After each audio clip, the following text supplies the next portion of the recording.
if we can turn her camera on as well.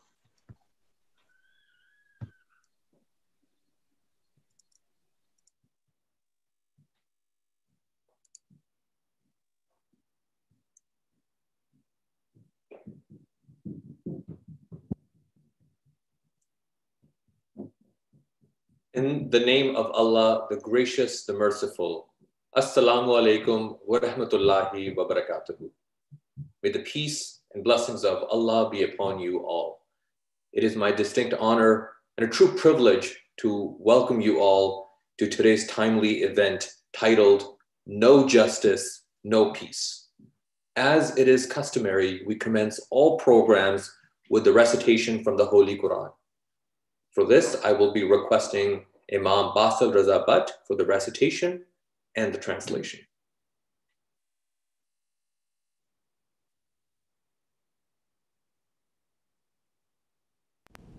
Assalamu alaikum wa rahmatullahi wa barakatuhu. May the peace, mercy, and blessings of Allah be upon you. أعوذ بالله من الشيطان الرجيم. بسم الله الرحمن الرحيم.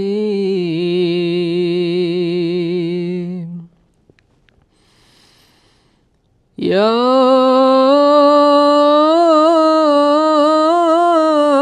أيها الذين آمنوا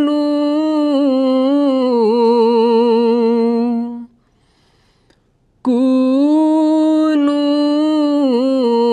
قوامين لله شهداء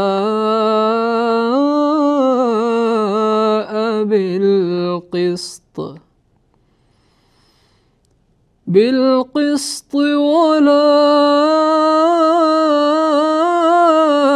يجرمنكم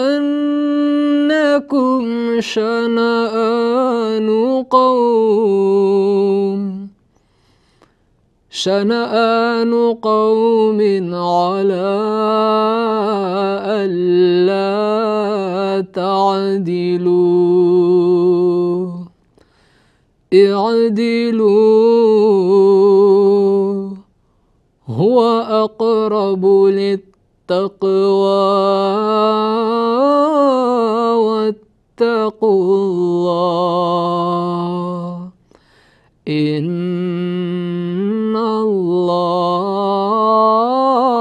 الله خبير بما تعملون.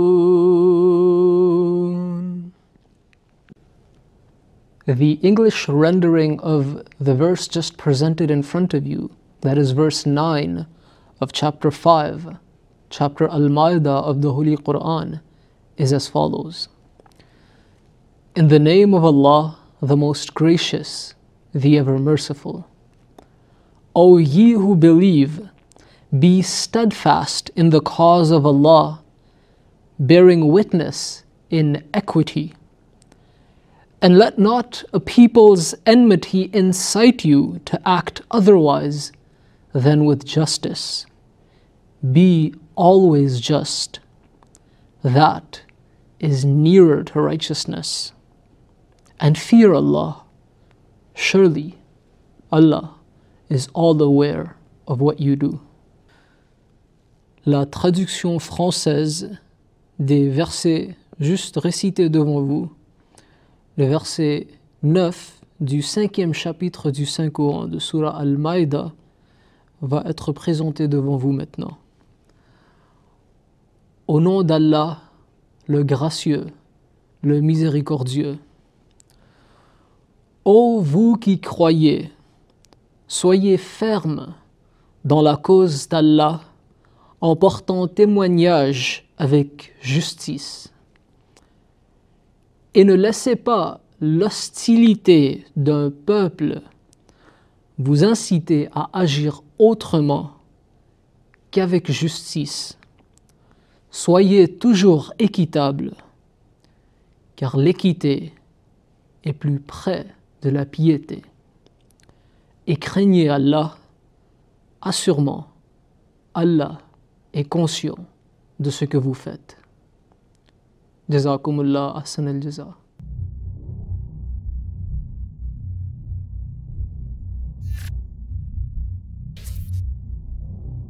The worst global crisis since World War II.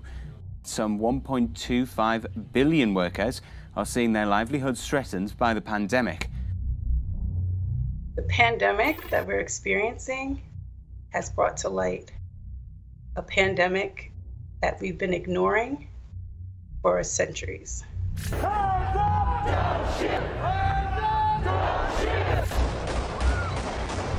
Billions of people are forced to stay in their homes, forced to watch what's happening on their social media feeds, forced to slow down. It was in this moment that the entire world got to see what's been going on and what's been ignored, overlooked, hidden, minimized, diminished in my country for centuries.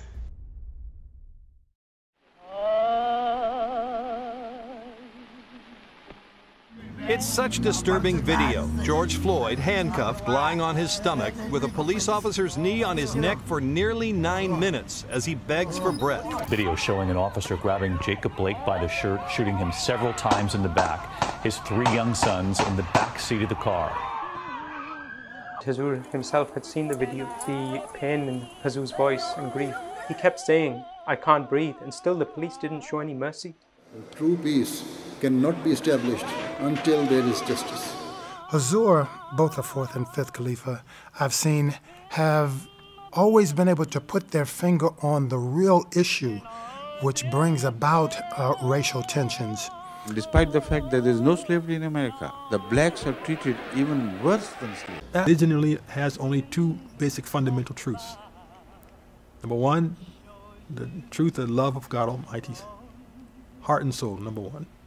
And 2, to treat your fellow humankind as you would treat to yourself. This is called the golden rule. And I've been scorned down.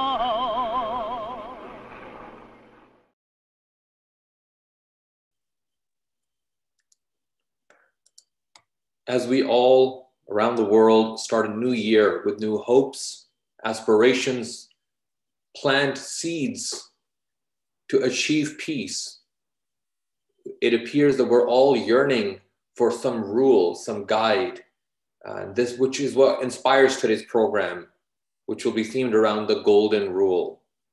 And today's program, which is presented by the Parliamentary Friendship Association of the Ahmadiyya Muslim Jama'at, a group dedicated and advocates for religious freedoms and rights around the world.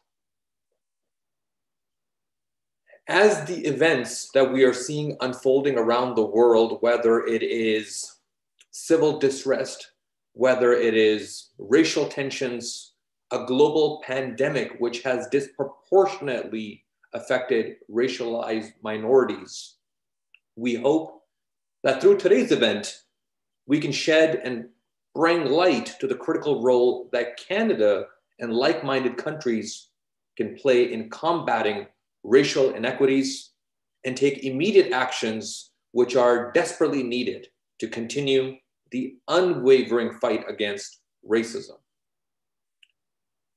I would now like to invite the National President of the Ahmadiyya Muslim Jamaat Canada, Mr. Lal Khan Malik, to provide the introduction of the community, the message which we hope to convey to you, our viewers, and the purpose for today's program.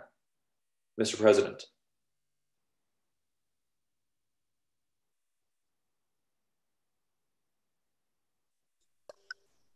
In the name of Allah, the Gracious, the Merciful, on behalf of the Ahmadiyya Muslim Jamaat Canada, I welcome our esteemed international and national guests, members of public service, dignitaries, and fellow Canadians. Assalamu alaikum wa rahmatullah. May peace and blessings of God be upon you all. We are very fortunate to be joined by an esteemed panel of guests who have many years of experience in understanding the depth and importance of establishing peace and justice in pursuit of progress of mankind. Whether it's a religious, political, social, or economic perspective, establishing peace within a nation is pivotal for it to flourish. Today, we shall explore these topics in further detail and understand the nuances and correlation of justice and peace with one another. We will dive into the race problems that have plagued our society and explore the possible solutions that can help steer our direction towards peace, justice, and prosperity. I begin by introducing the Ahmadiyya Muslim Jamaat that has organized this event for the benefit of our respected participants. The Ahmadiyya Muslim Jamaat is a religious community, international in its scope, established in over 200 nations and with members exceeding tens of millions. A dynamic denomination of Islam, the Ahmadiyya Muslim Jamaat was established 132 years ago in 1889 by Hazrat Mirza Ghulam Ahmad, peace be upon him, in a remote village, Qadian, in Punjab, India. We believe him to be the expected reformer of the latter days and the promised Messiah, awaited by the world's major religions. The community he started is an embodiment of the benevolent message of Islam, which demonstrates in practice peace, universal brotherhood, and submission to the will of God in its pristine purity. After the demise of the promised Messiah, peace be upon him, the community has been divinely guided by Khalifas or Caliphs, also known as successors. Currently, the community is flourishing under the divine leadership of His Holiness, the Caliph, Azer Mirza Masroor Ahmad, who resides in the United Kingdom. Under the leadership of its spiritual successors, the Ahmadiyya Muslim Jamaat has built over 15,000 mosques, over 650 schools, and over 30 hospitals around the world. It has translated the Holy Quran into over 70 languages. It propagates the true teachings of Islam and the message of peace and tolerance through a 24-hour satellite television channel, MTA, the internet, and print. It has been at the forefront of worldwide disaster relief through an independent charitable organization, Humanity First. Today, under the guidance of His Holiness, the Ahmadiyya Muslim Jamaat continues to be an advocate for universal human rights and protections for religious and other minorities. It champions the empowerment and education of women. Its members are among the most law-abiding, educated, and engaged Muslims in the world. The Ahmadiyya Muslim Jamaat strongly believes in absolute morality and enjoins justice and fairness to friends and foes alike in every sphere of human interest. It is the firm belief of the community that today Islam is the cure for all maladies and ailments humanity is suffering from. With this, I would like to briefly highlight the message of the Caliph, His Holiness, Mirza Masroor Ahmad, pertaining to racial equality and true justice. Most recently, following the unjust killing of George Floyd, His Holiness highlighted that it was the community's duty to condemn this brutality and to make every single possible effort to highlight the injustice of this killing and the long-term injustices against the Black people in the United States. He said that we must not only advocate on their behalf, but also endeavor to achieve justice and equality for them. His Holiness also went on to firmly add, however, people should not partake in anything which could be a means of hurting their nation, or where violence or anything criminal could transpire. What would that achieve other than bring the protesters down to the level of those who oppressed them? His Holiness further went on to highlight the importance of supremacy of justice, which is inspired by the Quran's teachings that justice is the foremost paramount principle in establishing peace. In fact, when His Holiness visited Canada in 2016, He delivered an historic address at York University titled Justice in an Unjust World. He concluded by saying, if we truly want peace in our time, then we must act with justice. We must value equality and fairness. As the Prophet of Islam, peace be upon him, so beautifully stated, we must love for others what we love for ourselves. We must love for others what we love for ourselves. We must pursue the rights of others with the same zeal and determination that we pursue our own rights. We should broaden our horizons. We should broaden our horizons and look at what is right for the world, rather than what is only right for us. These are the means for peace in our age. With this, I conclude my remarks.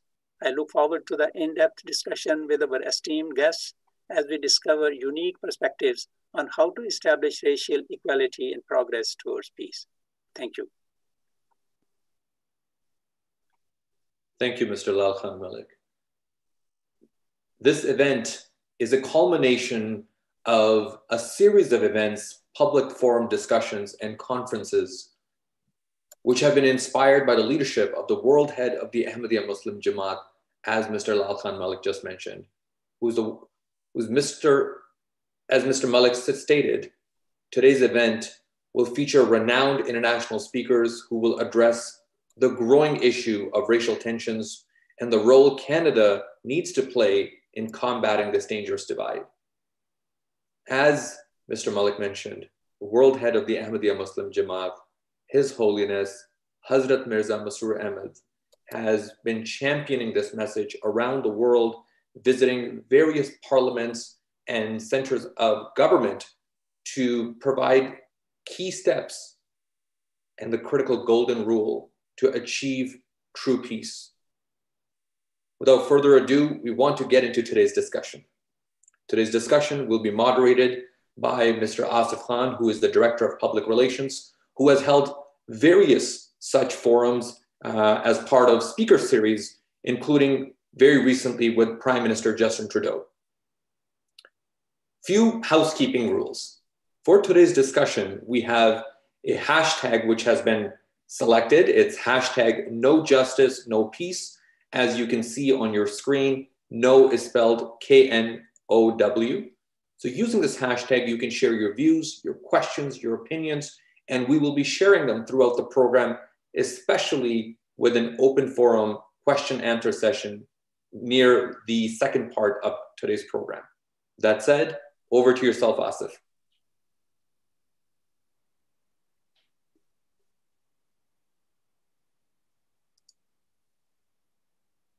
Just waiting for the slide transition. You're on, sir. Assalamu alaikum. I'd just like to welcome everybody, all of our viewers that are here today with us. And I want to especially thank our panel guests who have joined us. I'll just get right into the introductions. First, we have all the way from London, UK, Mr. Abid Khan, who is the Executive Director of the documentary, The Golden Rule, which you saw a clip of earlier. He also serves as the International Media Relations Director of the Community, or spokesperson for the Ahmadiyya Muslim Jamaat International. He has a unique perspective today in that he will be bringing those direct comments from His Holiness Hazrat Mirza Masroor Ahmad, who is the current Caliph and spiritual head of the Ahmadiyya Muslim Jamaat. Abid, welcome to the program. Assalamu alaikum, Asif, and to all the participants. It's a pleasure to be here, and I look forward to the discussion. Jazakallah, thank you. Thank you. And our next panel guest is a honorable member of the federal government, the Honorable Minister Barjesh Chugger. She serves as the Federal Minister of Diversity and Inclusion and Youth for Canada. She brings the blueprints behind moving Canada forward within the context of equality and developing Canada as a leader in justice and peace. Honorable Minister, welcome to the program.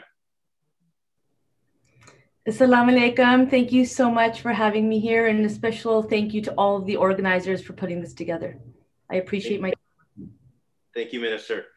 And our third panel guest is Ms. Dahabo Ahmed Umar.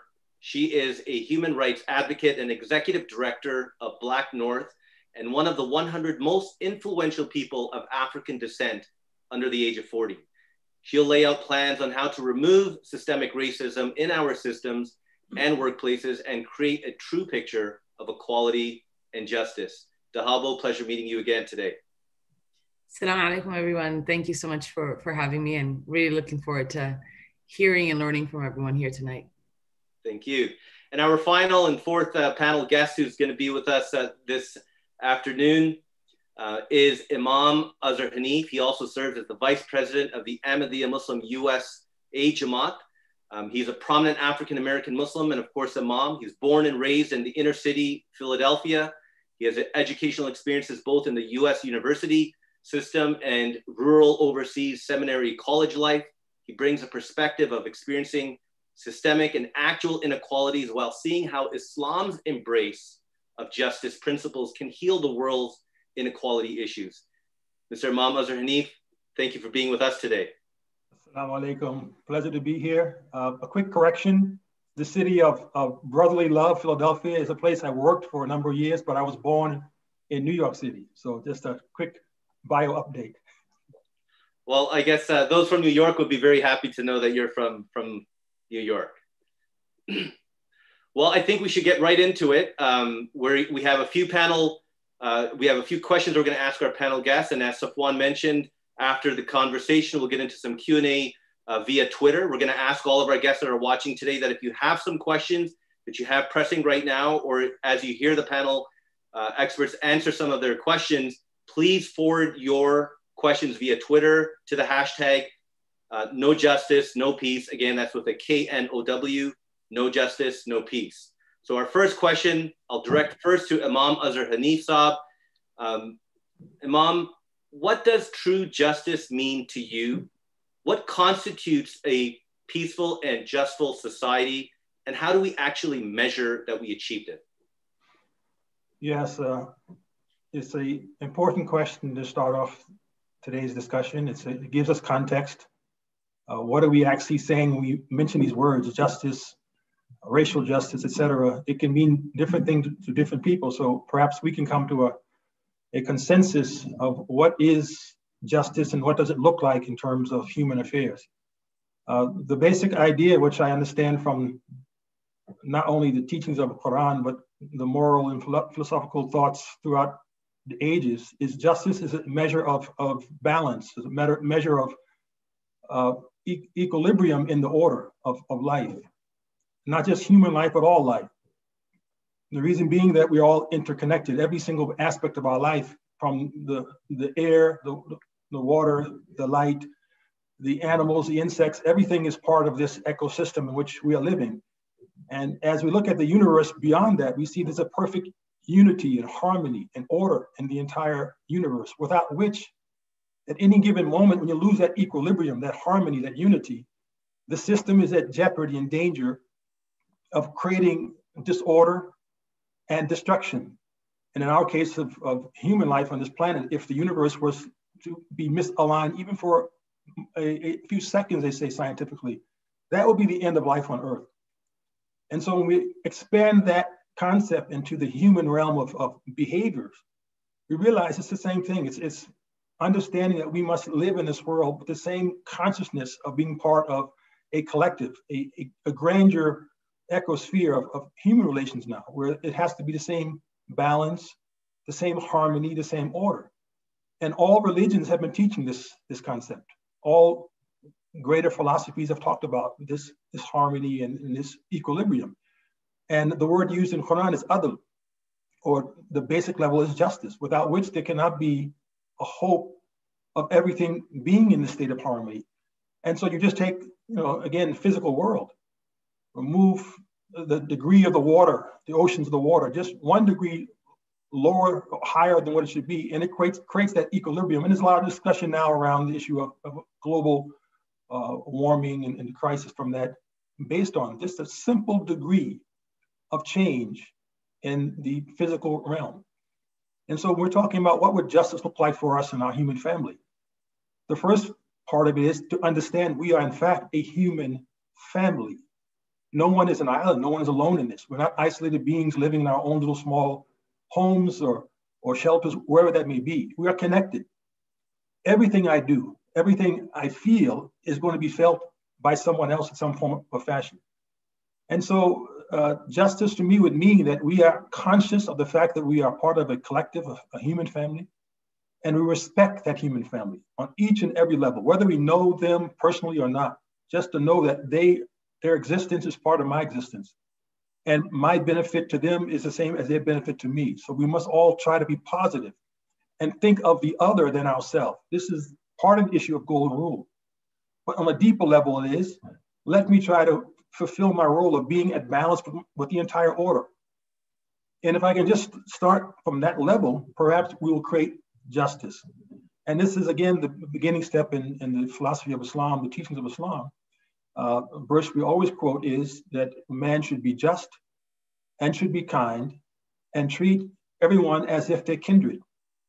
And we always talk in these discussions about being just, but Islam wants to raise it to another higher level, to be kind and considerate of the other, and not just do to that person what is done to you, but do more to that person. Even if they haven't done anything, fulfill their right and do it the best you can, even if they're not fulfilling your right.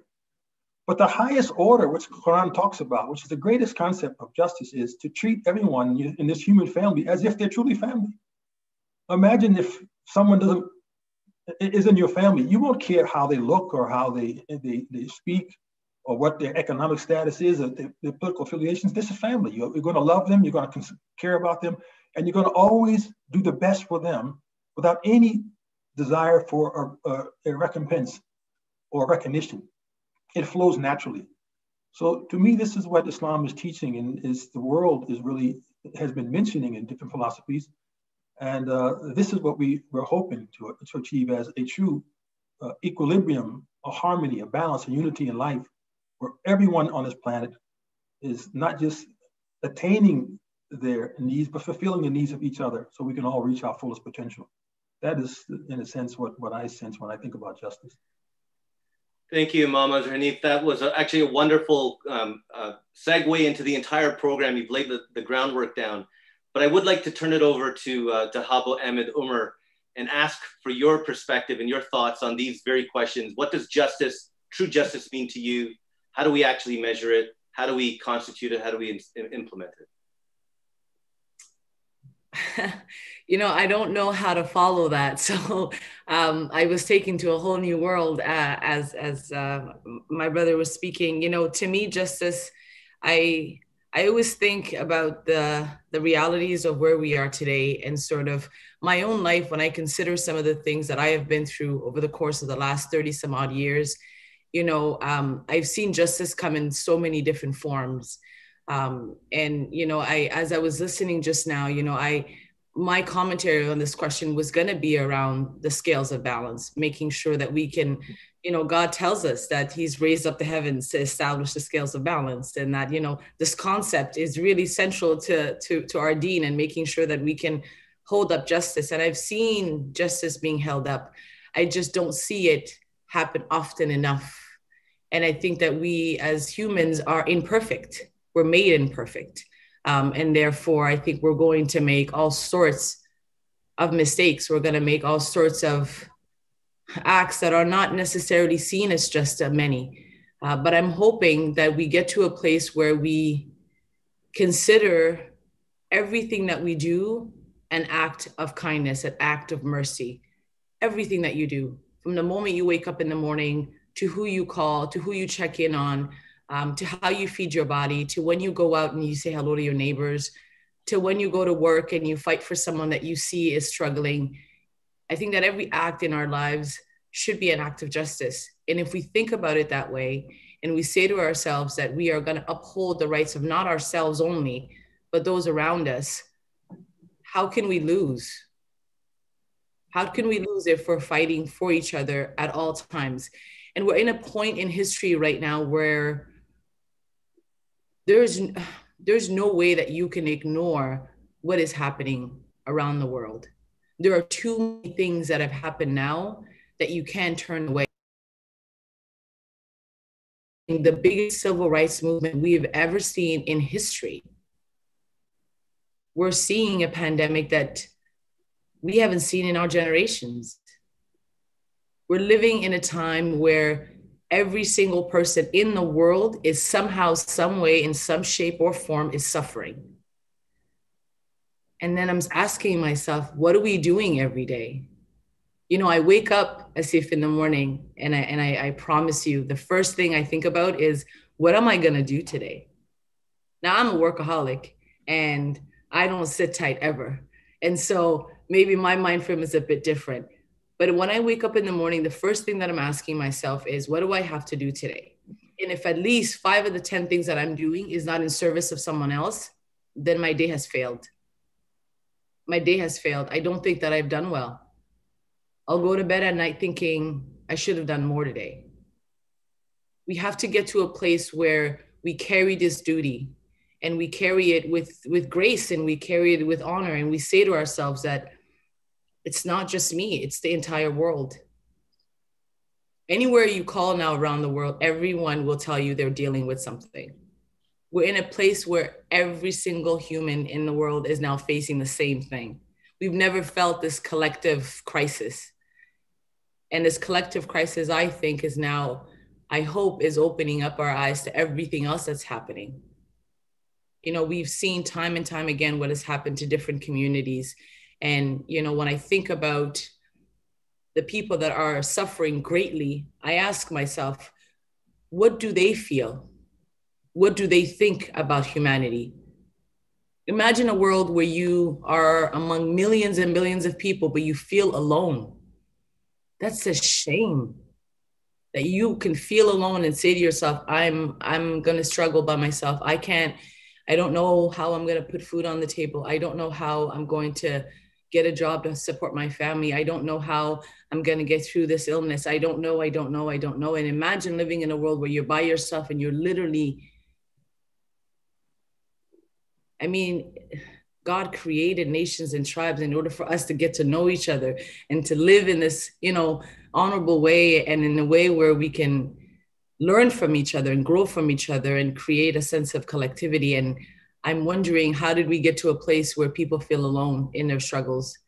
And so justice to me is fighting every single day and everything that you do for others, and that you do it in such a way that doesn't make you feel angry, but that makes you feel honor, that your life means something. And it can be a small act, it can be a big act, but still an act. And if we collectively do that, I think we get to justice a lot sooner than what we're thinking. And so that's what I'm hoping for. Thank you, Dahabo. The wonderful answer and a wonderful setting the context with regards to justice. I think yourself and Imam Azer Hanif have laid the groundwork with regards to this topic. We're now going to get into some more questions with regards to, of course, building on the theme, but we want to also kind of move in a bit of a rapid fire fashion. We've got a few questions to try to get through. Our next question is going to be directed to the Honorable Bardish Chugger Minister. Minister, I'd like to ask you, you know, we've seen, and Dahabo just mentioned about, you know, people around the world suffering. We've seen the protests and the riots that have been happening. This has become a common way for the public, not just here in perhaps Canada and America and around the world, but it's a way for them to express their thoughts on all of the injustices that are happening around the world, the injustices with either socioeconomic or equality issues. Is this an effective way to get the attention of the government? And does the government look at this as a way of enacting change? Or what is a better way for the public, for society, to direct the government's policies for real, true justice and equality? Honorable Minister. Thank you, Brother Asif, for that question. And I really do want to thank the comments that have come before me. I just want to begin by acknowledging that I'm joining you from Waterloo, Ontario, on the traditional territory of the Haudenosaunee and Anishinaabe and Neutral people. And I, as the child of immigrants, my parents immigrated from India in the early 70s. It was actually my grandfather who came here first. I'm born and raised in the Waterloo region. I spent a lot of time actually looking at our country, Canada, since Confederation, and actually spending some time actually to look at pre-Confederation. And I look at what the decision-making table looked like when we were negotiating Confederation. And oftentimes I find that the same 36 individuals that were negotiating confederation oftentimes are still making those decisions for us today. And Prime Minister Justin Trudeau says that in Canada, diversity is our strength. And if diversity is our strength, then we need to utilize that strength. And diversity comes in many different shapes and forms. It comes in the shells that we occupy. It comes in the diversity of perspectives, of regions, of religions, of cultures, and the list goes on. And we really need to lift that diversity up in our country so that Canada can shine as that beacon of inclusivity. We're not there yet.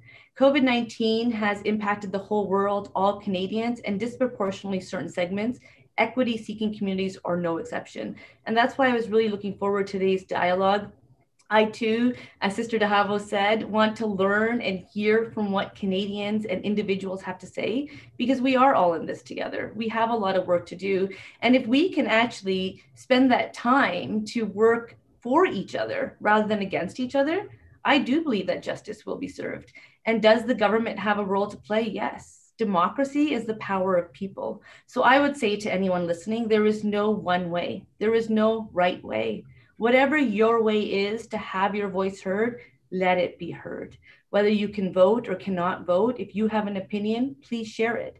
You want to start a petition, do share that petition and make sure your elected official is advancing that petition and here's where you stand. But our government, under the leadership of this Prime Minister, wants to hear from Canadians. And we've seen that in our COVID-19 response. We have brought forward programs, Canadians have responded, and we have actually modified those programs to ensure they work for more people. And that's why when it comes to our appointment process, we've done well. Gender parity is becoming a reality, not only at the cabinet table, but at others forums as well. But when it comes to the diversity of our country, we don't see that so much. And that's why I asked the Prime Minister to put that as part of my mandate letter is, yes, gender matters, but so does the diversity of our country. So how do we continue to advance that? And I look forward to hearing ideas as to how we advance it. And that's why I would say, brother, respectfully, there's no one right answer. Every way can be the right way. If we're having respectful dialogue and not becoming personal, we will get to that true inclusive Canada and world that we all desire and know exists. Wonderful. That's I appreciate those remarks, Honorable Minister. I'd like to turn the same question over to our guest across the pond in London, UK, Mr. Abid Khan. We've seen this protests and the street riots. Is this an effective way to enact systemic change in the world or in societies and governments? Jazakallah, Bismillahir Rahmanir Rahim. It's a really diverse and interesting panel, and I feel very, it's a shame that I'm the last one, because normally you would hope that the speakers would get better and better, but I fear that it's going in the opposite direction in my case anyway. But just in terms of your question, it's, I think what the previous speaker spoke about, there being different ways to tackle the same issue is very important. When it comes to protests and going out onto the street, definitely, without doubt, it has an effect in raising the awareness of an issue and making more and more people understand the plight of people who may be suffering for whatever reason, whether that's religious persecution, whether that's racial persecution or anything else. But my take on it as an Ahmadi Muslim is that protests on their own, quite often, if you look at history, are of limited value. They will take you so far, but not as far as you need to go often. And my other concern, I would say, is that protests, peaceful protests at all times, of course, they are of so much value. But there's always the risk that those protests can go beyond the realms of peaceful and into violence, into looting. And that can then lead to increasing and entrenching that divide. So you need to keep the objective of bringing people together always at the forefront of what you are doing. I mean, if we take the most recent example of protest, what we saw, those horrific scenes last week in America, in the Capitol Hill, those people probably thought they were defending their rights or that they were the victims of some sort of injustice. but that has obviously was an unequal and unjust way to, and very, very cruel way of exhibiting their protests. If we go back a little bit further to last summer, to what happened in America after George Floyd was so brutally killed, and certainly I think the context of that attack, those protests were completely different to what happened in the States last week.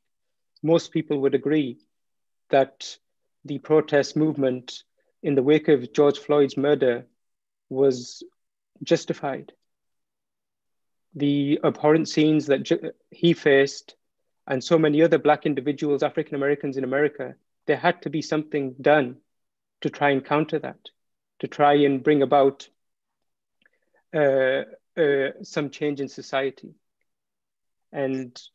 But as Ahmadi Muslims, as our community, we were saying from the start that protests will, as I said, will only take you so far. We need to see then, how can we then take it to the next level?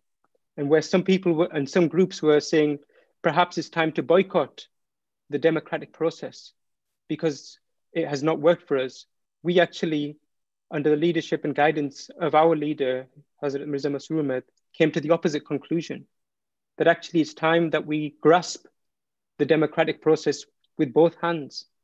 Those people who are minorities or who are suffering, they should learn what their rights are in a democratic society. People will see you, people will feel you, the politicians, the policy makers, if they think that you can have an impact on them.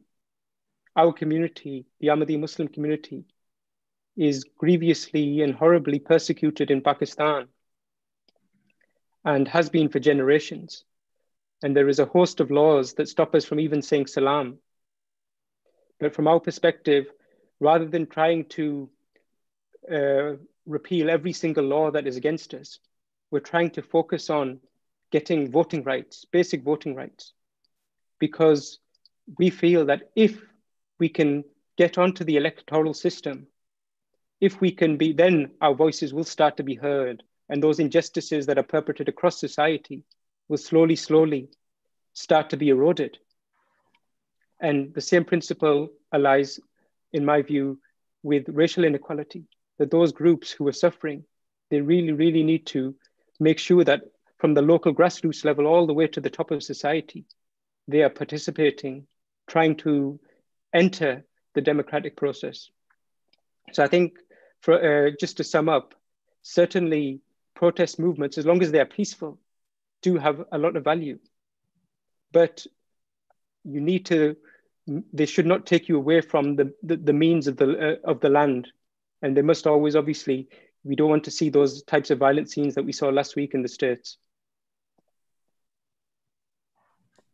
Thank you, Abid Khan. I appreciate that. I think bringing everybody's comments together, being a part of a human family and being, having so many good people in the world, everybody wants to serve others, be well for others. And of course, there's those elements of society that at times are rotten and make it unjust for certain races, for certain cultures, for certain faiths. And you have individuals in society in different countries that want to take up and bring this as an issue. And then of course they take to protests and riots. And I think your answer, Abid, is wonderful. We have to take hold of the democratic system. We have to enact the change, not just from expressing our thoughts and opinions, but going to our government leaders and truly implementing a just system around the world. So with that, we're going to go into our next set of questions. I'm going to turn it to Imam Azer Hanif, and I'm going to ask in 2 or 3 minutes, if you could give us an idea of past or present, has there ever been a society that has truly enacted a justice formula that treated everybody equal? Imam? Yes, well, once again, I too appreciate the comments so far. They give a beautiful segue into this whole thought. If the concept of justice is explained beautifully, why isn't it that we as a human creation don't seem to understand it and implement it in our lives? It should be understood by every society around the world right now. This We've been through these exercises of protest and everything so many times. And yet still you see there's a struggle. So where are those shining beacons, as someone mentioned, on the hill, and examples? I would say that the first place we will look at is justice as a concept. Again, being complete means that we must also be just in recognizing life itself. So wherever you found that group of people in the world that recognize life itself, meaning that we didn't come here by ourselves, we are creation. And there was a creator. And the creator has a wisdom and a design and a purpose for all of these things that we see how they interact. Wherever those epics are present in human history, where societies recognize the first level of justice, which is we are not in this world by ourselves. We are created, we are given life, and we must express our justice toward the creator. And then through that justice, we will be just to everything else that is created by the same creator. That is the ultimate form of family. Because again, what I found in human history is we are loving as a human family. We love our own, we love our race, we love our culture, our language. It's crossing over to the next race or religion or the reality of another human being that created a problem. And what always bridged that problem was the concept of the universe, the universal creator, the oneness of God. And you see it again in so many great philosophies, but I want to talk about practical examples. Go back in the history of religion and start from the prophet Adam, as we'll consider him a prophet. And look what happened in his life. In his life, his own two sons, Cain and Abel, well-known story, records the first great act of injustice in the human family. One son rises up out of jealousy to commit murder against the other. And it is there that, based on that murder, God gives a message to humankind forever. You can either live justly in peace and harmony, or you can start usurping the other's rights and taking their life. And if you do so, it'll wind up like this. The one brother who took the life is remorsing and regretful the rest of his life. And so the commandment is then given that from now on, whoever will save a life will be as if he saved the life of all of humanity, all of mankind. And now that's going to span the entire universe, the entire history of our universe. And likewise, whoever takes a life is as if he's taken the life of all of humanity, all of mankind. That's how grave that lesson is. And this is where you see the message of justice is echoed throughout human history in societies where talk about that fundamental right. Are you protecting the other or usurping their rights and destroying their right? Taking their life in a sense, protecting their life, they deprive basic fundamentals of food, water, shelter, education, healthcare. Have you deprived that? If you've done so, it's as if you've taken all life in those spheres. And if you have exercised your ability to do so, then you see it. So in Adam's society, when he was the leader of the society, that was called peace on earth because he established all this basic rule of justice. And we see it throughout history. The time of Moses, the time of Abraham, the time of Prophet Muhammad, peace be upon him, that in those societies, you always see a high level of justice because one, they recognize God, and through that recognition, they recognize the rights of each other and fulfill them in the best ways. And I can give you example after example, but one last one I'll lead with is even in the non-Muslim world during the time of the Prophet Islam and his successors, there was a recognition that these are people who have a deep consciousness of life, a deep love for fellow humanity, and a deep sense of justice, whoever they may be.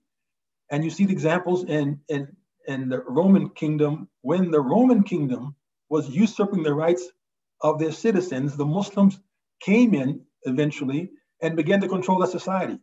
When the war broke out and the Muslims were being threatened and had to retreat, the citizens said what? The citizens said, we would prefer to be ruled by the Muslims because of their sense of justice than by our own countrymen, of our own faith. This was the beauty of that level of consciousness of God and consciousness of fulfilling the right of humankind that was created in Muslim society while they were still of that spiritual level. It declined over time, and we see what's happened now in the world is societies of injustice. But those are the examples I feel. You can look at any of these examples in history. The epics when prophets have come to establish the awareness that there is a God and the awareness of being considerate and kind and compassionate to one another. And you can find any of those examples and pull them out and say, these are the examples for us to use as models for us in even this day and age. And I think it will help us at this time. Thank you, Imam Azer Hanif. Every time I listen to you, I always learn something new. That was a wonderful context with regards to that question. I'm going to kind of extend that over to the minister and ask you, I know in one ministry, it's very difficult to enact change, but with your position and what your government is planning to do, and if you look forward 5 or 10 years when other ministers take over your portfolio, where do you see Canada in this path of creating justice and equality for all citizens of Canada?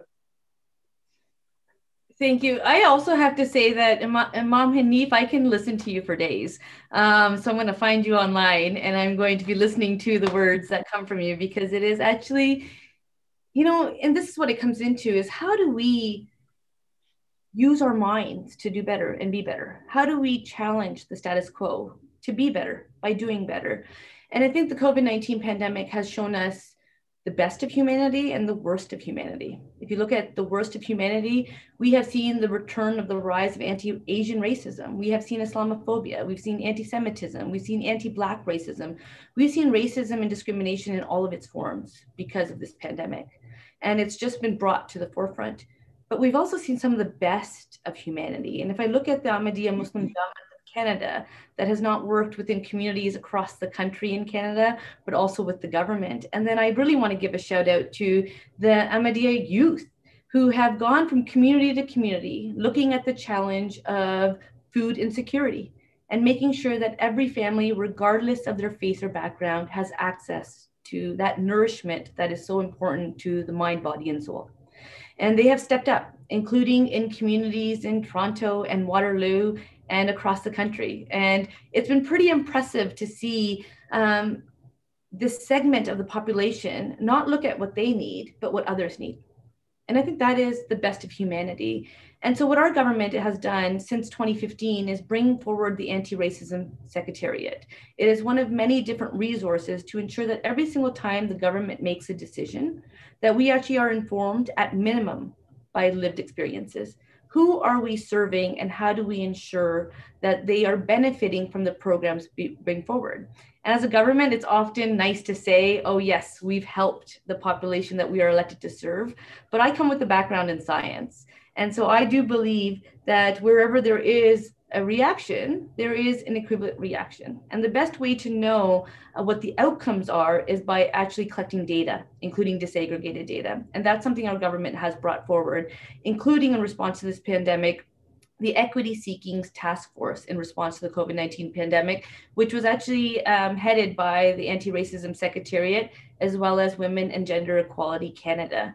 And so that partnership has brought departments and agencies across the federal government together to ensure that we not only look at the challenges, but we look at what is the response, who is it benefiting, but we also take this opportunity to look at what can we do better so that we're not constantly reacting as a government. How do we actually lay a foundation for change? And that actually is the title of the anti-racism strategy in Canada. It's a 3-year evergreen document that was created by Canadians for Canadians to ensure that, as you've asked, in 5, 10, 15 years, we actually see that change that we've been longing for. When we look at our kids, we know for far too long that our children are not able to succeed because of the way our systems work.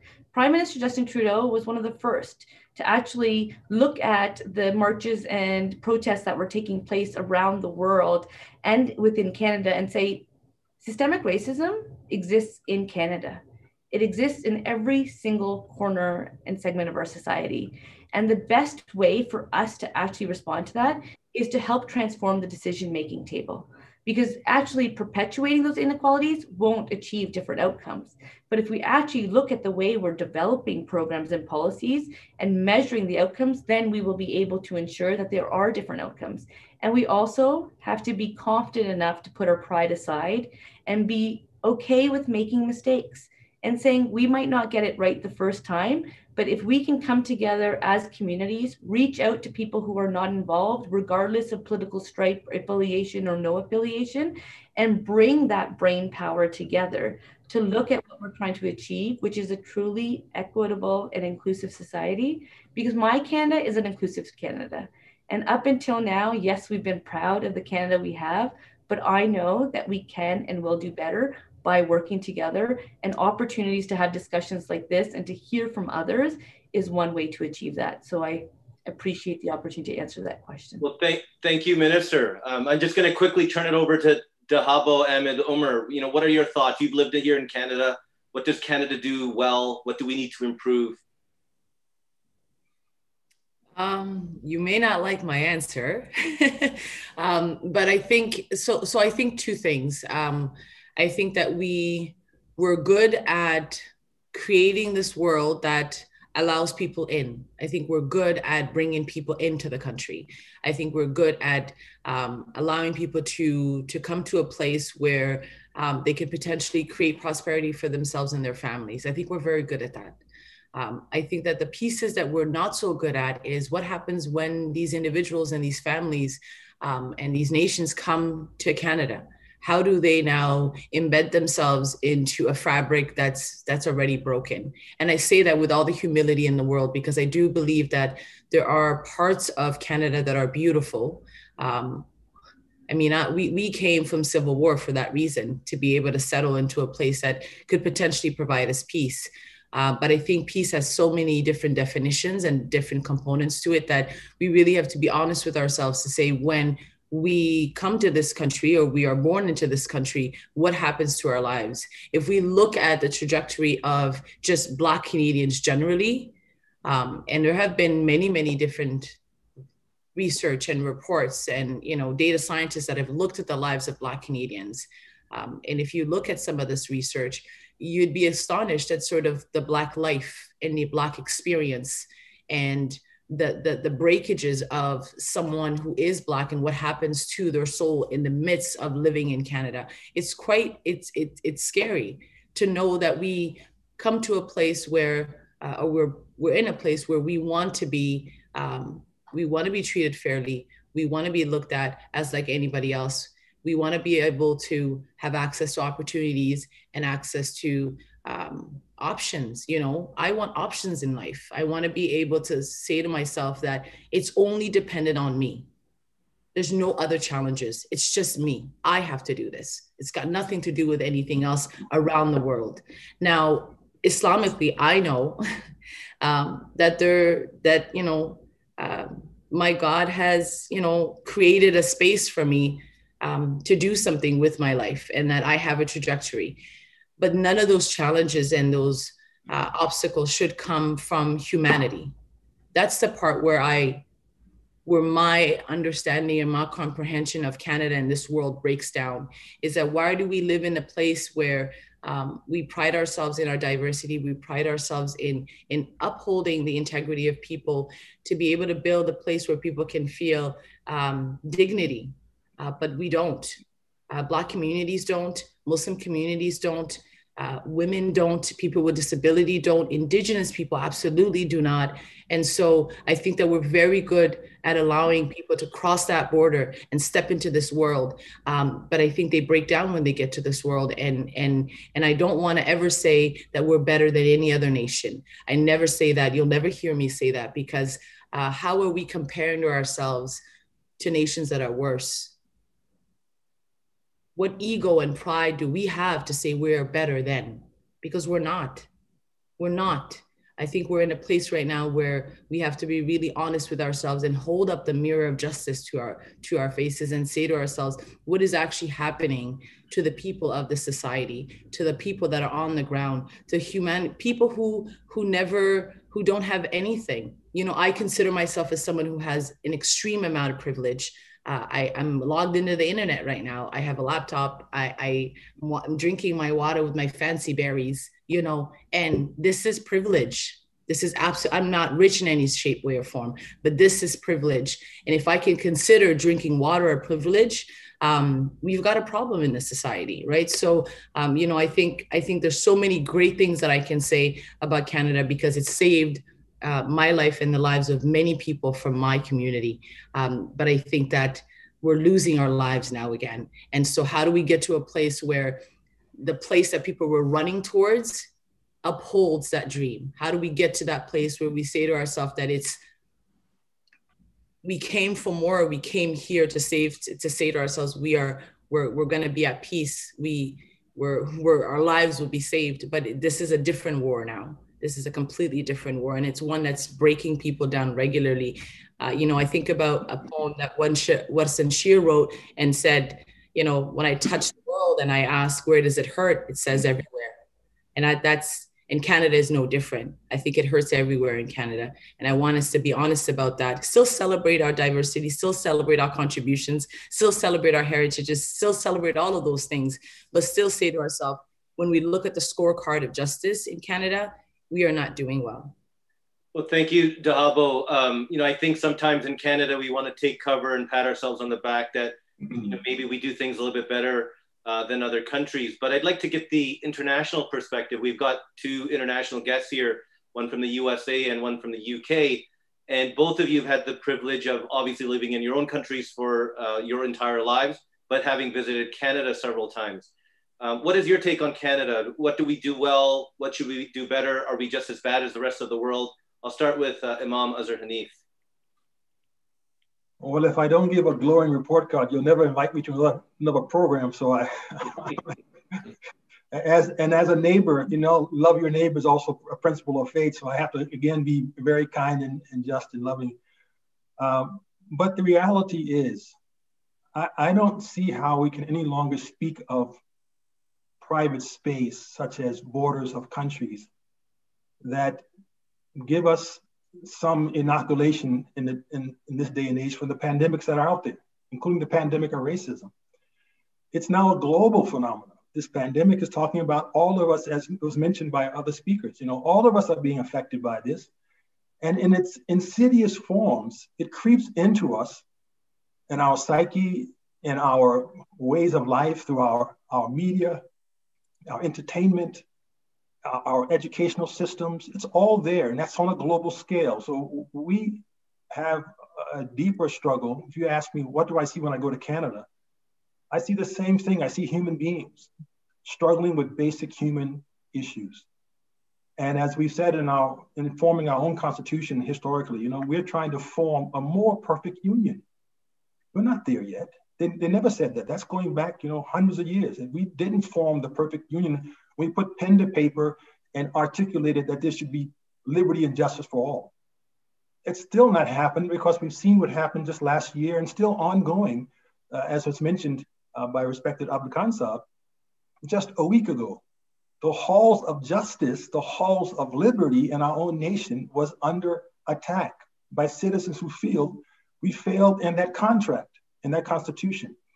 And I'm sorry, wherever I go in the world, I see the same thing.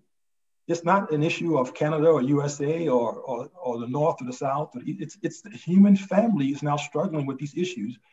And again, as mentioned, that's why the human family had such an outpouring of protest and angst last summer, which was really amazing to see. A young man in a small state in this nation of ours caused a global reaction. And the question is why? Because a Canadian could feel the pain of a George Floyd. An African felt his pain. A European felt his pain. People on islands felt his pain. And they feel it because they're not saying, oh, we have a problem and you don't. They recognize this is a human issue, problem everywhere you go on some degree or other. So I respect the previous speaker who talked about the reality of Canada being living there. My visits for 2 or 3 weeks, again, you treat it, you give me all the luxuries and pleasantry of life. I can't judge that from my visits in that sense. But I think we as a human family are not so different.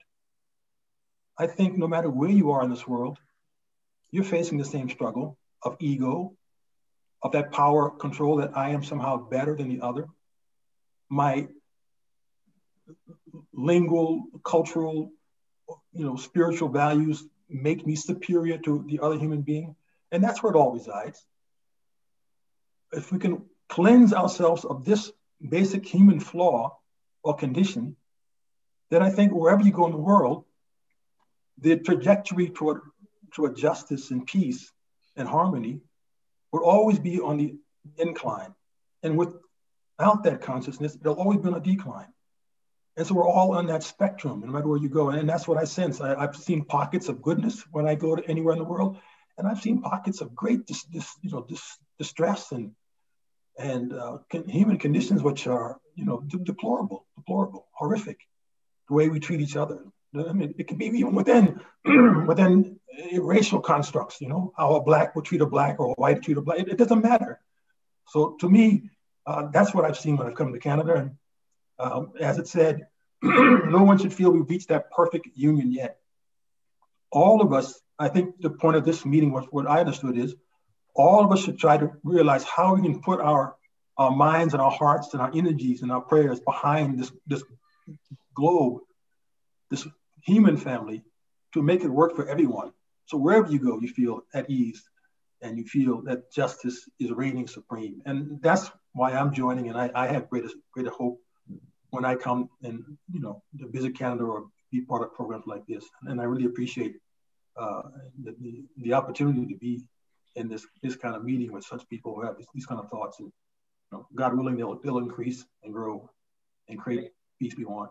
Thank you, Imam Azer Hanif. Abid Khan, I'm going to assume that you're not going to say much too different, but I'll ask you, you're from the UK, your thoughts on this. Yes, I mean, it's all been said before, but I guess just to take a little bit more of a positive tone, because it's quite, when we hear these factual stories, it can become quite dark and depressing, but there's a lot of good that's being done as well, and we shouldn't ignore that. I mean, a lot of us who are either on the panel or who are participating are immigrants, or our parents were immigrants to these Western countries, and we've had opportunities. And we shouldn't shy away from that we have been able to build a better life in these countries. And I know as Ahmadi Muslims, we have religious freedom in the United Kingdom where I live, in America where respected Azer Hanif Saab lives, where all of you are in Canada. And we greatly appreciate that fact. And I know Canada has been very generous compared to a lot of countries in terms of its immigration policy, especially from people who are in countries where they are struggling, where they are facing persecution or difficulties, and has helped them, enable them to settle. What I would say is that this pandemic has put all of us on an equal footing in some sense. And now we must not let the fact that we are all suffering bring out the selfish and greed in us. I mean, there's been so much talk across the world at the moment about this vaccine, the COVID vaccine, and how rich countries, developed countries have been hoarding it, have been taking it. I don't know to what extent that is true, if it is true at all. But we must always look at that principle that every single life is equal in value. I'm not better because I live in the UK to somebody who lives in Africa. You're not better than somebody who lives in the most remote island of the world. We all deserve those equal opportunities. That is what Islam teaches. And that is what I think any civilized and decent person would wholeheartedly agree with. Thank you, Abid.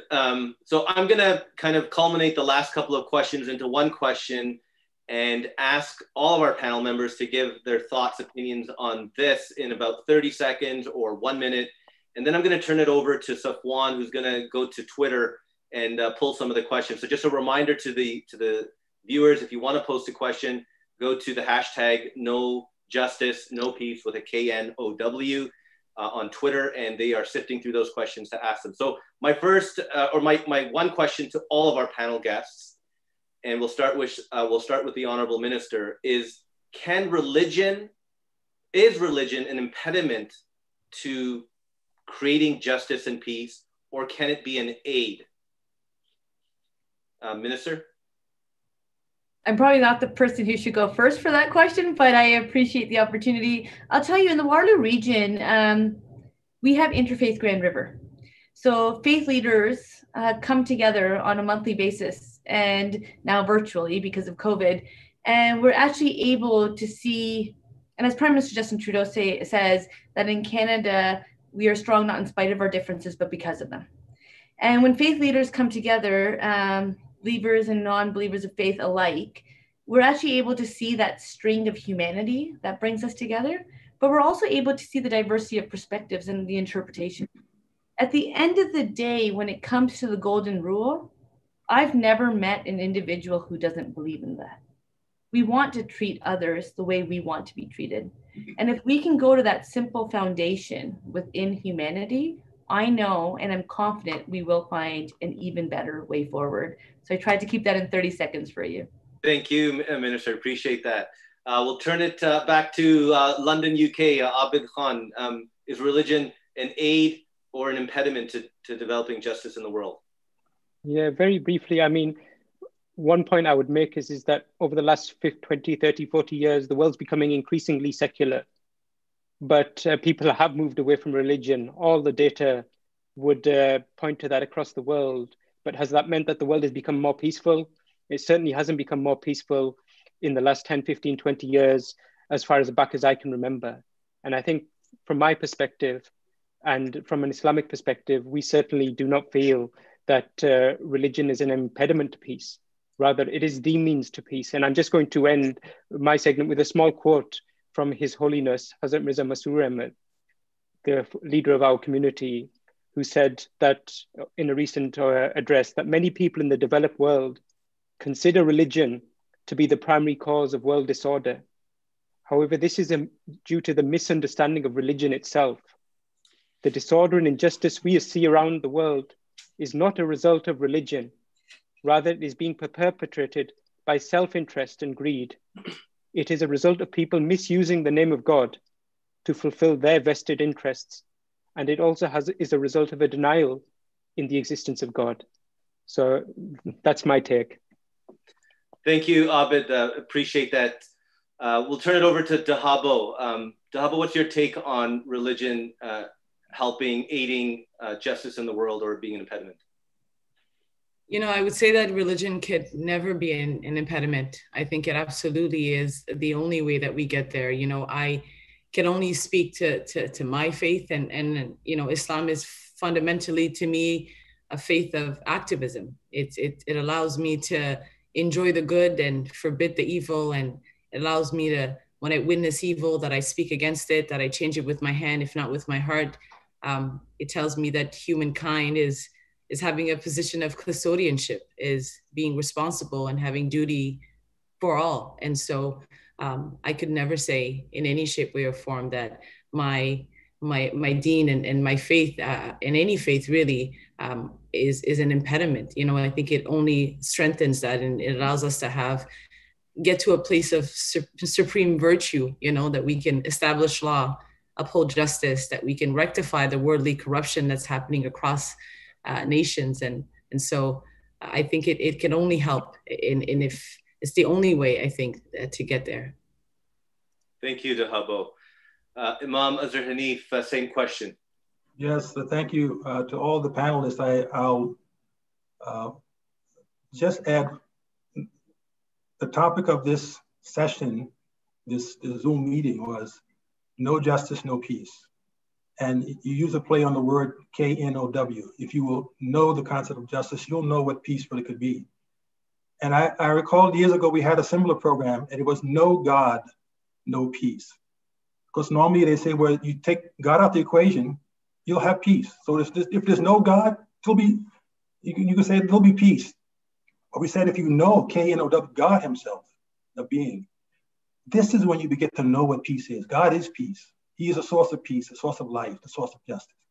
So the more we get to know of this being and all the glory, and begin, as we've all talked in our faith, to reflect that being, to become that sun, that image, that light, which all the prophets talked about, then you know peace. And I'll just give you one thought to think about, to consider.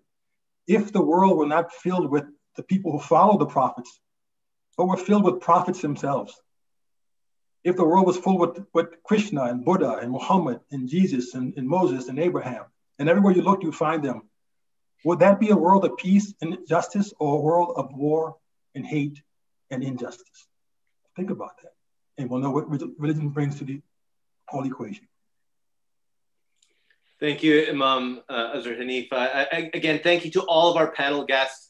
I'm going to turn it over to Safwan. He's been going through Twitter. He's going to have a few questions. But before I do that, I wanted to say that, again, thank you to all the viewers. I know there's perhaps well over 1,000 viewers watching the program today, perhaps even more than that if there's 2 or 3 or 5 people watching on one particular viewership. There's some special guests that are watching today. I wanted to give a special thank you for their participation. The Honorable Judy Segro, MP Garnet Genuis, Honorable Deb Schultz, Member of Parliament, MP Sonia Sidhu, MP Salma Zahid, MP Francesco Sorbara, and MP Lindsay Matheson. We've got provincial ministers from Ontario, R.S. Babakian and Deepak Anand, and then councillors from Ottawa, Catherine Kitts, councillor from Milton, Mike Clouet, from Vaughan, Sandra Young Rocco, and I believe Gino Rosati is also with us. And then the Acting High Commissioner for Sri Lanka, Mrs. Sitra Khan. So thank you very much. I believe Honorable Minister Ahmed Hussein is with us as well. So Safwan, over to you. Thank you for that a very engaged discussion. You know, I will have you know, just if in case you haven't been checking Twitter, it's really lit up. You know, and some of the themes that have been said have really resonated and struck a chord with many of the people. You know, everything from quoting some of the panel members to the Habbo's pink berries that have been trending. So, but that said, getting into the questions themselves, this was a question that was directed to respected Abid Khan Sahib. And the question is that, as well as you had mentioned, that inter-community harmony between people from all races is essential to a just society. What specific steps can that segment of the society which is facing injustice take to seek their rights? And what sacrifices are required from the segment of the society which may be oppressing? Jazakallah. The thing is that in any just cause, you always have to make sacrifices. That's a principle of life.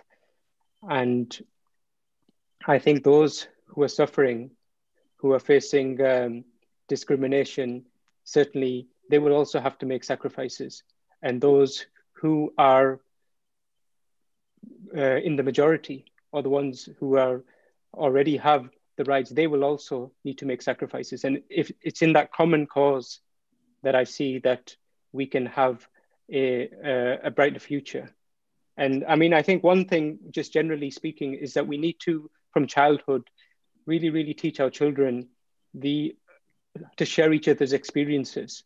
And I think this is something where the authorities can really come into play. I just want to give one anecdote because it's fresh in my mind, is that a few days ago, just before the schools here were shut down, I've got 2 young children.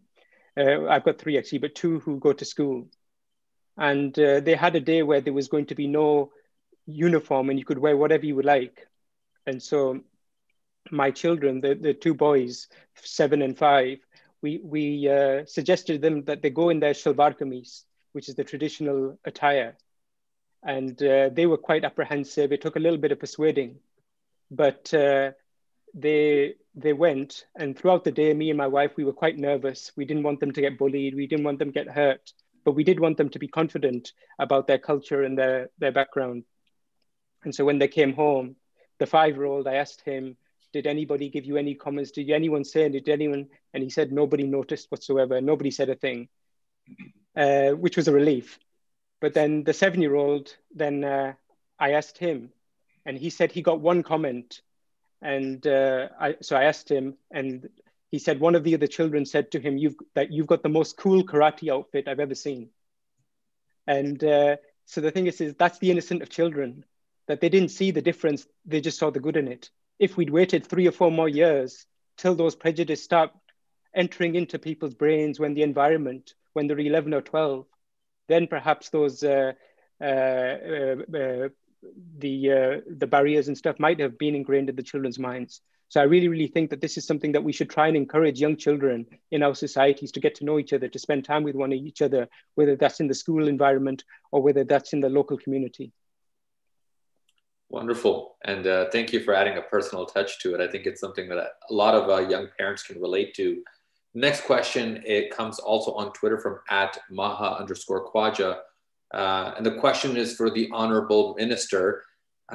If you can share some examples of how the government is working with minority communities, particularly Black and Indigenous communities, to combat systemic racism in Canada. I thank you for that question. And I just have to give a shout out to the last answer. Brother Abid, I have to say, like, you know, racism is learned. When a child is born full of love, full of hope, full of everything. We teach them discrimination. We teach them racism. We teach them differences.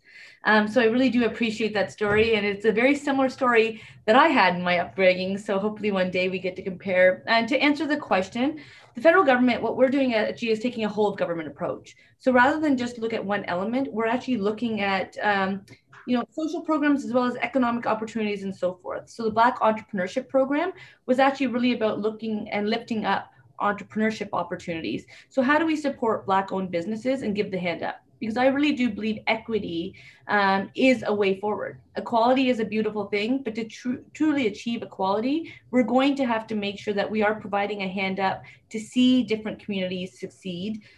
We also brought forward the Anti-Racism Action Program, which was about different communities looking at the solutions based on the diversity of their communities as to how do we address some of the barriers that might actually exist. Because of COVID, we got to make that announcement virtually. And so all of these groups that were chosen from across the country, 85 of them were connected virtually and actually able to share their best practices, because something that works in one community might also work in another community. We also know that religious communities have faced different barriers, and we have seen a lot of acts of hate. So the Communities at Risk Security Infrastructure Program was redoubled because we want to ensure that the security mechanisms for people to feel safe when they go to their place of worship, be able to feel safe and be safe. And as a person of faith, I will tell you, kind of connecting to the earlier question, faith is an opportunity for us to have an outlet. So when it comes to some of those days that you don't know that you can achieve some of what or overcome some of what you're facing, for myself, that's what faith has provided me. It's provided me the strength to know that I can do better and I can be better, and that He walks with me and carries me whenever I'm not able to walk on my own. And I think that's where faith, no matter how you find it, is a really important element. But the government has come out with many different programs. And if you have ideas for what the federal government of Canada can do, we look forward to actually partnering and working with you to ensure that those ideas come to fruition. The Black Entrepreneurship Program was actually created and suggested by Black communities to the government of Canada, and then we were able to bring that forward. We will continue working with you and partnering with you. Thank you. Wonderful. Thank you, Minister, for that response. And, something that you touched up on earlier actually triggered another question. It was a comment made by respected Abd Khan, who shared his children's experience, and you stated that, racism is taught. It's something that is instilled in children. And the question is, how do we educate those people who are maybe distant and don't hold those values? So if I can maybe, Minister, go to yourself with that question. And then I'm also going to request the Habo Ahmed Omar and Imam Azer Hanif Sahib to also chime in their thoughts around what can be done for people who may hold prejudiced views. So I would say that in Canada, I referred to it earlier, we have the anti-racism strategy, which was created by Canadians for Canadians. And it was created by actually consulting with communities, not only physically, because at that time we could, but virtually as well, and taking in that feedback. There are 3 pillars within the anti-racism strategy. The first pillar is federal leadership. We recognize that government has a role to play because we have to change the way we develop and create programs. We have to look at who they're informed by. And ultimately, we need to change the decision-making table so it's better representative of our country. The second pillar is actually investing in communities. And that's why the Anti-Racism Action Program was so instrumental. Government does not have all the answers, but we know that Canadians do. So actually working with Canadians, investing in communities, and then having those best practices shared can actually help lift up other communities so that we share that blueprint. And the third pillar actually is changing attitudes and education. So that we can actually make sure that people understand the differences. I'm born and raised in the Waterloo region. Diversity was not always a reality within this community. And my family knows very well what discrimination and racism feels like. And so something we did was open up our doors because people could smell the food that my mom would cook. And my mom is an amazing cook till this day, still grinds her peppers, fries them. And our food is from scratch because, well, we didn't have access to it in the Waterloo region. And the more we actually shared with our neighbors what we were eating and what we were doing, and they were able to understand why my father wears a turban and so forth, the more we could actually bridge that human race. So education is instrumental. But something I think we've learned in Canada is that we have to make sure that that education is informed by community. And I think that if you look at our relationship with the First Peoples, Indigenous peoples, that history is not necessarily a true history. And that's why I've also been looking back at our history with Black Canadians. And Canadians don't know that history. Black Canadians have been in Canada for well before over 400 years, well before Canada was Canada. And it's not something I was taught in my education system. So how do we make sure that we are providing that information? And this government is very conscious about that information. So as we build back better, we are committed to building back consciously inclusive as well. So if I could turn to Dahab Ahmed Omar, same question, but your perspective around people that hold prejudice. I think for those that hold prejudice, and I mean, prejudice is, I have to admit, Safwan, it's a light term. There are people who hold prejudices, and there are people who are active in their prejudice. And I think and then when you're active in your prejudice, then you become discriminatory, you become potentially racist, right? I mean, racism is high in the threshold, but I think we're there.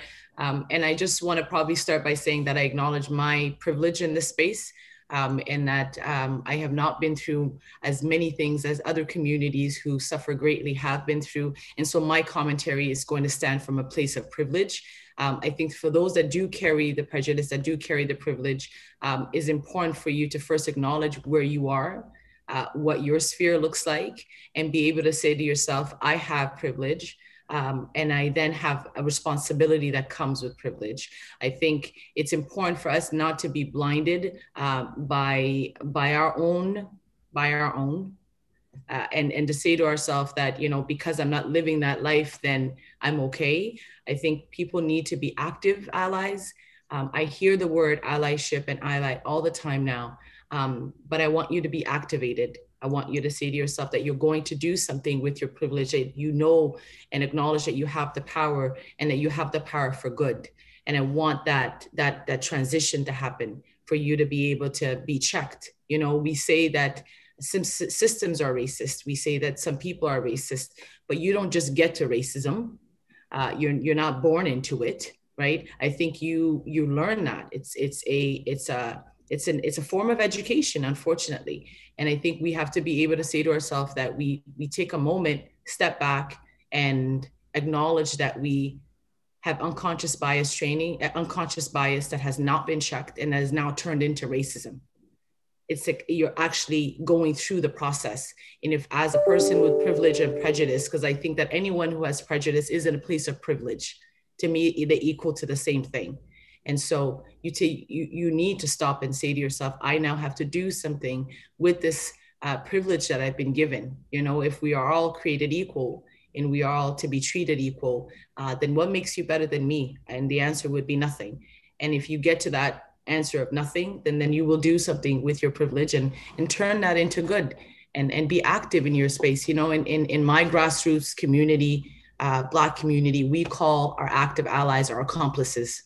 They're the people at the forefront. They're the people that will stand in front and will take the hit before we take the hit, because it's a whole different world when you are Black, when you are Muslim, when you're a woman, and still fighting for Black Muslim women, and to be reliving this trauma over and over again. And so if you have prejudice and you have privilege, which is again the same thing, you will put yourself at the forefront and not allow your people, your family, your neighbors, your friends, your coworkers to be burdened over and over and over again. So it's a privilege to be prejudiced. Thank you. Imam Azer Hanif Sahib, if I can request you to chime in with your thoughts on this. Well, I have not much more to share. I think these were wonderful expressions from the seat of government, from those who are activists in the field. It's natural that I've had the opportunity in my life now serving this community to travel the world. And I can think of my own family who have lived for the most of their life in one state, in one corner of our nation. Their experience, their life experience is much different than mine, from the opportunity to go into an Africa, Asia, islands, Europe. I've gone to so many places and experienced my human family. That alone has now allowed me to see the world differently and see the people in the world differently. As one Palestinian poet once wrote, and I often quote this, he said that I wanted to invite my friends into my home, but my home was much too small. So I decided to push back the walls of my home. And eventually, the whole world became my home and all of its people became my friends. I think this is the key part of what we need to do as all societies, keep pushing back those boundaries, those walls. And as we do that, naturally, you allow something else in, a new form of light, a new form of life. And the experience of that now dictates your thinking about who's in my world. We've been pushing ourselves into small little silos and boxes, whether it's on the internet, whether it's communicating with our own groups, our own faith groups, political groups, social groups, and that's created the problem that can be easily resolved by pushing back those boundaries and opening up the borders and opening up our minds, our hearts, our souls to those who are just like us. Because in the end, that's what I found. Wherever I went, I didn't feel as if this is someone different, a stranger. I began to see myself and my needs and my own being in their being, their self, their needs. A parent wants the best for their children. A spouse is doing the best for the spouse. The people want to get education, to get a good job. They want to live healthily. It's the same everywhere you go. The human condition, therefore, is the same. And you begin to recognize that that is truly me I'm looking at. So why would I discriminate against me? No one does that. we naturally have at least love for ourselves, if nothing else. And you see everyone else as yourself. It's the equation that allows more congeniality, more community, more sense of that global family.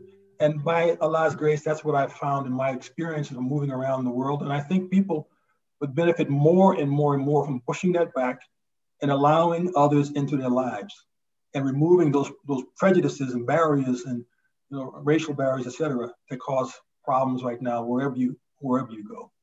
That's my own. Wonderful. Thank you for that. I'm consciously watching the time as more and more questions are pouring into Twitter at this point, and I'm afraid that we won't even be able to scratch the surface of all the questions as we want to, because I'm also mindful of the fact that we have guests who are attending from around the world. Respected Abid Khansa, where it's just past 8 p.m. Meanwhile, for those of us in North America, it's just past 3 p.m. So my final question I will pose to respected Abid Khansa. The question in this particular case is that there have been some warnings shared by the FBI or the Department of Homeland Security in the United States just a few hours ago regarding an intelligence report that extremists are aiming to incite a race war in the United States, and that there has been an escalation leading up to the upcoming inauguration. And as we're seeing this polarization taking place, how do yourself, somebody in Europe, think about these events, and what are instructions or writings and the speeches from His Holiness that you've obtained on this topic? And Jazakallah Safwan. I mean, it is worrying to see what's happening in the United States. And I mean, everybody has always thought of the United States as one of these beacons of freedom and where democracy progresses smoothly. And we really hope and pray that next week progresses very, very smoothly and there is no more violence. But I mean, just in terms of His Holiness, I recall it was in his last visit to Canada in 2016, he was interviewed by Peter Bansbridge. And this was just when Donald Trump was running for election, but had not yet been elected. And His Holiness was asked that what will happen if President Trump, in essence, deals and spreads injustice and brutality and discrimination. And at the time, His Holiness warned of that, in his view, there was even the potential of a civil war in the United States, if that came to pass. And I remember the journalist seemed quite taken aback by that. And a lot of people at the time could not understand this comment, that how could it be that there would be a civil war? This was something from 150 years ago. But I think the last 4 years, culminating in what we saw last week, has proven that there was a great deal of truth in those words, that where there is discrimination, there is always going to be a reaction. His Holiness has always called us on the members of his community, the Ahmadiyya Muslim community, and has spread the message across the world to people across boundaries, across religions, conveying the Quranic teaching of justice and the standard of justice that the Holy Quran states, that you should always be just, to the extent that if you even have to speak against yourself, if you have to speak against your children, if you have to speak against your parents in the cause of truth, in the cause of justice, then you must be willing to do so. And so that those are the ideals that we must all seek to emulate. And in terms of next week, of course, we hope and pray that the government and the authorities are vigilant, and that tempers are, instead of being inflamed, the statements given by the president or the president-elect and all the officials are those that cool the temperature and speak about the need for unity and rather than for hate and division. Wonderful. Minister, I want to tread very carefully because it's a sensitive topic, but I wonder if you're able to chime in from Canada's perspective of what we're witnessing happening just a few kilometers away from us. So, I'll tell you that as the government or leadership of this Prime Minister, we will always, the United States is our biggest ally. We share the biggest border of any two countries in the whole world. And I always say, you can pick your friends, but you can't pick your family. And when it comes to our American cousins to the south, that's family. And I wish them best. What we saw take place almost 2 weeks ago, for me, was really sad. Words matter and leadership matters. And I think we need to be mindful of our words. And I can assure the United States that the government of Canada will always be there to work with them. We wish them the best. And as I do not have any role in the United States of America, I focus on Canada. And just to some of the earlier comments, we have a lot of work to do in Canada. And that's why, to anybody who's listening, please know that this government, under leadership of this Prime Minister, is listening. If you have feedback for us, please share it with us. We are all in this together. We are your voice. And when we were elected in 2015, we committed to being your voice in Ottawa. So please work with us. We don't know what we don't know, but we know that the solutions exist in our country through our citizens, through the people in our country. So please work with us, and we commit to working with you. And I really hope that everyone keeps well and safe. Those are my prayers for all Canadians and all of humanity. Thank you, Minister. And I don't feel that it would be appropriate to talk about what's happening in the US, without getting the thoughts of the only US person on this panel, So Imam, I mean, while I did say to the minister that we're only a few kilometers away, you might be just a few steps away from what we are noticing, given where you're based, not too far from the capital. So if I can, I think we're all eager to hear your thoughts on what both the security apparatus is sharing, but what you've been observing yourself. What I have been observing is apparent to the whole world. It is with great shock and great dismay that we've seen a nation go through this recent history. As was mentioned, the pandemic is the great equalizer. It brought everything to the forefront because everything slowed down, and we saw the world.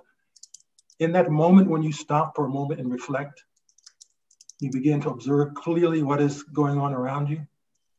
And I think we were observing the rise of certain elements in our society. So this what happened last week wasn't the beginning. We saw this in Charlottesville some time ago. We saw it this summer in different parts, past summer, in different parts of the country, with the emergence of certain voices who were feeling empowered to once again be considered the voice of America.